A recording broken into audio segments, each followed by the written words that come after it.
Death Again by Mark Droulsbaugh. Chapter 1. On the afternoon of October 12th, 1966, a very pregnant Sherry Droulsbaugh was wheeled into the delivery room, accompanied by her husband Don. They had strapped her in, yes, they really tied her down, and ignored her scream for morphine. Whether that was common practice back then, or if they thought my mother was a mental patient, I have no idea. This took place at the Albert Einstein Medical Center near downtown Philadelphia. It was one of the best hospitals in the city. But whatever skills the doctors had back in the 1960s, even the best of them knew very little about deafness. For my mother and father, both deaf, this set the stage for a harrowing experience.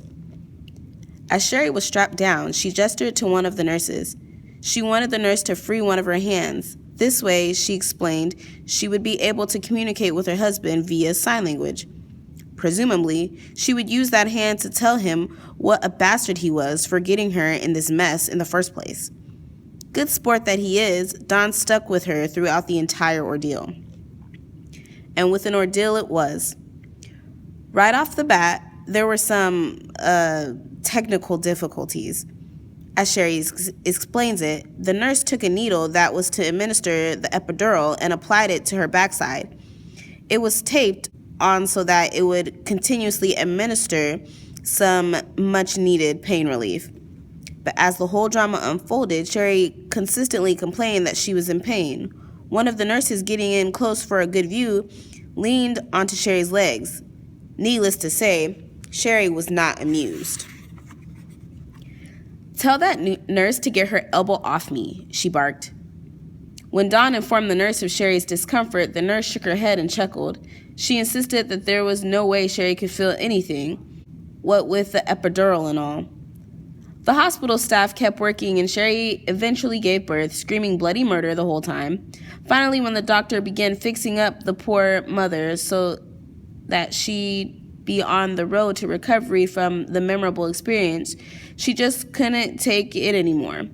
She repeatedly complained about the excruciating pain. She begged the doctor to knock her out with a good old-fashioned general anesthetic to help her get through this agony. Sighing, the doctor figured why not. Might as well help her relax. Might as well get her to shut up, too. Everyone would be happy. Unfortunately, this whole caper was far from over. As the anesthesia mask was placed over her nose and mouth, Sherry's eyes widened in horror. Gasping for air, she realized there wasn't any. Yep, that's right, no air at all. She was suffocating.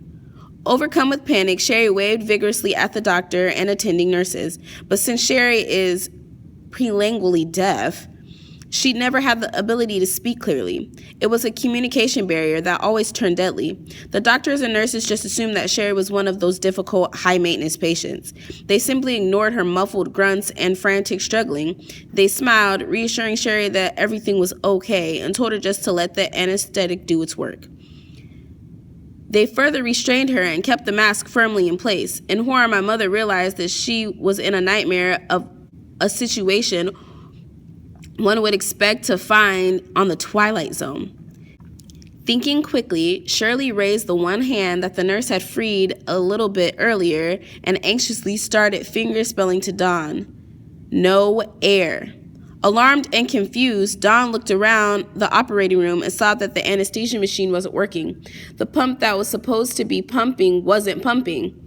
It was clamped shut, stuck in place. Dawn grabbed the mask off Sherry's face and pointed at the defective equipment to the doctor, who gasped in both shock and embarrassment. He apologized and asked Shirley to just hang in there. While he finished up, the whole thing was almost over.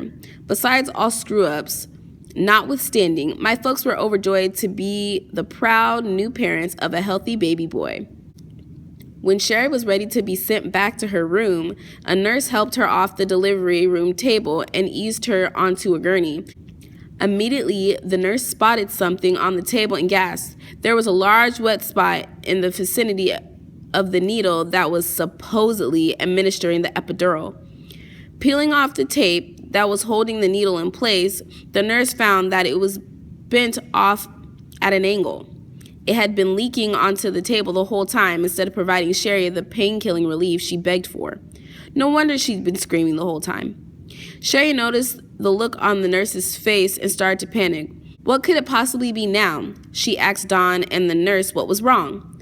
Nothing at all. Nothing at all. And the baby's just fine, replied the nurse, speaking slowly to my parents so they could lip read. Turning to John, she said, "Your wife is a very brave woman. She just had a natural childbirth, whether she knew it or not." Oh, she knew. Believe me, she knew. Chapter 2. From that zany childbirth all the way up to the first grade, I had perfectly normal hearing. I was able to acquire language the way all hearing children normally do, through both auditory and visual input. I could have conversations on the phone with my hearing grandparents and seemed to interact normally with the other children my age. I attended kindergarten at the Harry H. Hudson School in Philadelphia, and initially there was nothing out of ordinary that anyone could have noticed. Slowly and ever so subtly, normal went out of the window. I got confused at times during weekly music classes, but couldn't figure out why. There was moments when I felt something was out of whack whenever we sang songs together. When it was my or my group's turn to sing a line, I either missed my cue or babbled something incomprehensible. Sometimes I even made up my own lines. I would sing about my gal who rowed the boat outdoors with Al and Louie. And then I would wonder why everyone was looking at me so funny. I would shrug bewilderedly as the teacher corrected me. The actual words she said were, "Michael rowed the boat ashore. Hallelujah." Hey, I was only singing what I thought I had heard. At that age, children were naturally egocentric. I couldn't help but think that the other kids were receiving the same rapt input as I was. I didn't really believe at the time that something might be seriously wrong with me. Finally, my weirdness was exposed for all to see on one fateful day in the first grade. It was time for our favorite weekly activity, show and tell. As did any other student, I loved this part of class because it put me in the spotlight and allowed me to share my toys with everyone. This time, however, I was doomed. For some reason, my teacher decided to have one huge show and tell activity featuring 2 first grade class working together. Instead of a cozy atmosphere of 12 or so students, there were 30 kids packed into one big room. I felt lost. It was my first experience of complete disorientation. I realized that I had no idea what everyone was saying and wondered how I would know when it was my turn. But the worst was yet to come. "Mark, you're up," said my teacher, Miss Brown. "Huh?" "Mark, it's your turn. Come on up." I made my way up to the front, bringing the toy I knew would knock him dead, my G.I. Joe doll, dressed up in army fatigues. I even took good measure to tighten him up for class. I had sheared off part of his scalp with a lit match, cut some scars into the face with a knife, and had thrown him around in the dirt. Anything for that rugged look. Hey, I wanted my G.I. Joe to look tough. No one would mess with him, and I would impress the class.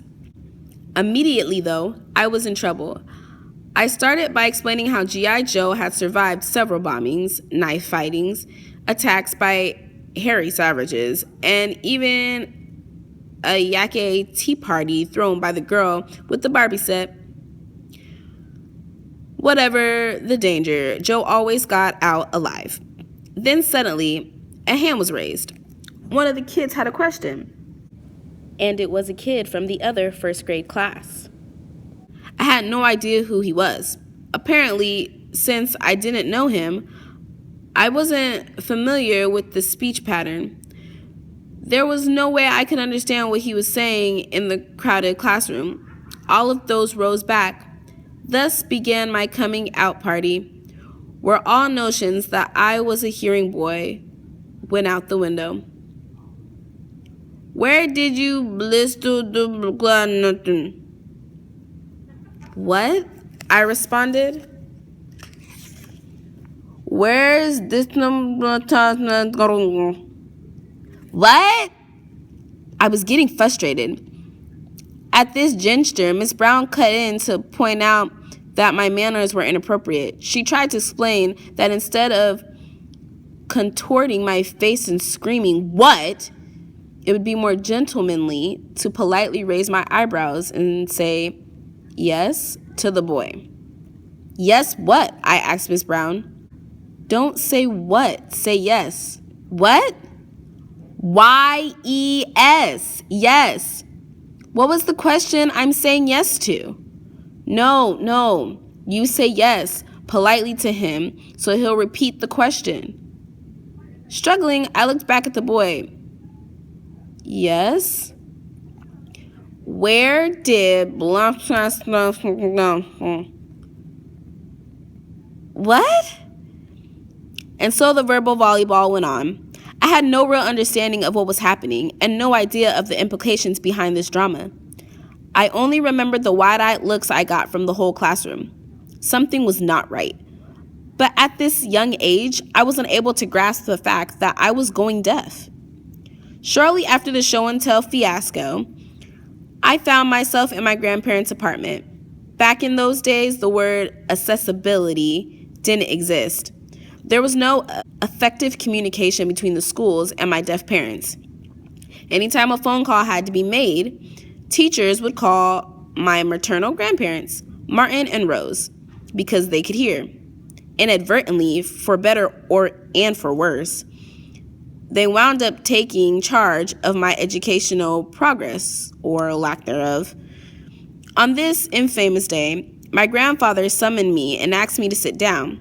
He seemed a bit anxious, and I still remember quite vividly the worried look of concern on his face. Apparently, he must have received one of those good news, bad news phone calls from my teacher. The good news was, no, we don't think your grandson is crazy after all. The bad news was, instead, we think he has a significant hearing loss. It was a time for the truth to come out. My grandfather started with small talk. Nothing out of the ordinary. Then suddenly he asked what seemed to be an unusual question. "Can you understand what I'm saying?" "Yeah, sure." I was perplexed. I couldn't see what the big deal was, and yet he looked so worried. "Okay, now let's try it this way." My grandfather lifted his hand, covered his mouth, and spoke again. "How about right now? Mark? What? Yes?" My grandfather recoiled in shock. Reality struck, and it struck hard. I'd been reading lips all along. Up until that point, my residual hearing and speaking ability were just enough to cover up any indication of hearing loss. Not anymore. Now this is where it gets complicated.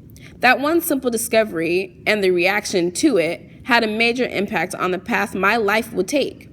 For the first time, I understood that something was seriously wrong, and that something was seriously wrong with me. Let me make it clear, if it isn't already, that my grandparents both loved me so much that they would do anything to make my life as enjoyable and successful as possible. At the same time, there was a paradox that I would not come to understand until more than 20 years later. Fast forward several years for just a moment here. It wasn't until I took a psychosocial aspects of deafness course at Gallaudet University that I finally understood what had happened when my grandparents discovered I was going deaf. Doctors confirmed my grandfather's worst fears when they diagnosed a progressive sensorineural hearing loss. My teacher described what is known as the diagnostic crisis of deafness. When hearing parents, in my case grandparents, first learn that their child is deaf, it can be very overwhelming. It is a shock, a tremendous shock, and it sets off a reaction that is similar to the stages of grief: shock, denial, anger, depression, the whole works. The difference is They are not grieving a dead person. They are grieving for someone who is very much alive, and in the process can greatly influence that person. When a deaf child sees his hearing family reacting negatively over his or her newly diagnosed deafness, a lasting impression is made.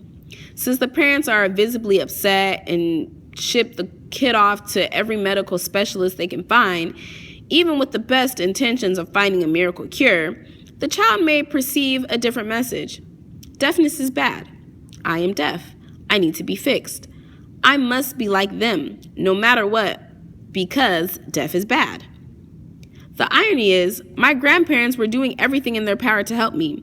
They sent me to the doctors, audiologists, speech therapists, everything but a witch doctor. Their actions on a surface level were saying, "We love you and will do anything we can to help you hear."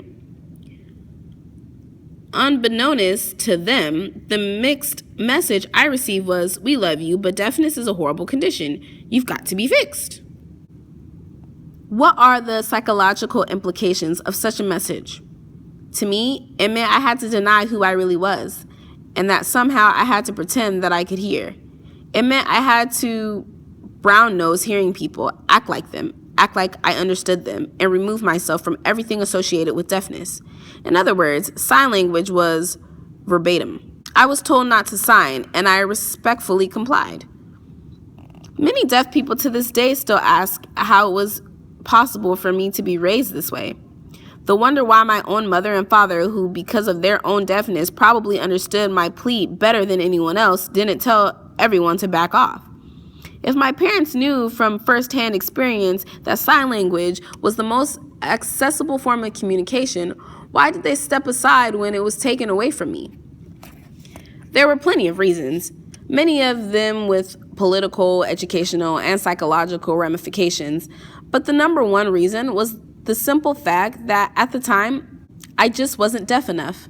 I could no longer hear like I used to, but I wasn't quite deaf either.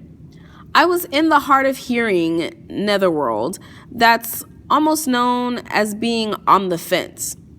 My residual hearing and speech at the time were just as close to that of a hearing person, but then I could still hold a decent phone conversation, even if I sometimes had to ask people to repeat sometimes. Since I was teetering between two worlds, most people encouraged me to hold on to the world of sound. If I had been born completely deaf, it might have been a totally different story, but I was so close. So my grandparents did everything in their power to cling tightly to whatever hearing and speech I had left, and their hope was to find a way to improve upon it. In this frenzied quest for normal hearing, doctors and so-called experts bombarded us with the old "it's a hearing world" routine. This meant I needed to wear hearing aids and work on my speech all the time. Sign language? Out of the question. The doctors told my family to make sure my deaf parents did not use sign language in my presence. Their logic behind this, they feared signing would destroy my ability to use speech. The experts had spoken, and that was that. As a result, my parents would still sign to each other, but at the same time, they tried their best to use voice when conversing directly with me. Hence, I grew up to be a very rare, oddly in a deaf world, a deaf child of deaf parents who couldn't sign worth anything until his mid-20s. This pathological approach to deafness is the hardest part of the book for me to write about. Not because it was a difficult experience, quite the contrary. It was a learning experience. I share it with some reluctance because I knew hindsight is 20/20. I don't want my family kicking themselves in the butt for doing what others told them was the right thing to do. To this day, my grandmother, on the rare occasion we have frank discussions about deafness, has still expressed feelings of remorse over something that was not her fault at all. Besides, how can you blame people for wanting what they truly believe is the best for you? My grandmother, at various times, has remarked, "We were only doing what the doctors told us to do," and she wonders if she made a huge, irreparable mistake. She did not. While she and my grandfather were encouraging me to grow closer to the hearing world, they were also helping me go through the best educational programs in the state. Educational programs which by far blew away anything that any deaf program had to offer at the time. I'll get back to that topic later. If you ask me, the trade-off was worth it. I owe my grandparents a ton of thanks. I would not have the literary skills to write this book in the first place without their involvement in my educational endeavors. Likewise, my parents have at times expressed their own feelings of remorse, namely, hey, we should have said something when the doctors wouldn't let you sign, and their friends still ask them why they didn't speak up for their rights back then. My parents often struggled to come up with an answer that makes sense. Keep in mind, however, that those were the days when there were few TTYs, no relay services, no caption TV, no universal acceptance of deaf culture, and so on. ASL had to be recognized as a bona fide language in its own right. Without that kind of power, there really weren't any good opportunities for me in the deaf world. That would come later in due time. So for the time being, my parents went along with whatever the hearing world said was best. That is the end of the reading for this section of the homework that's due on November the 20th.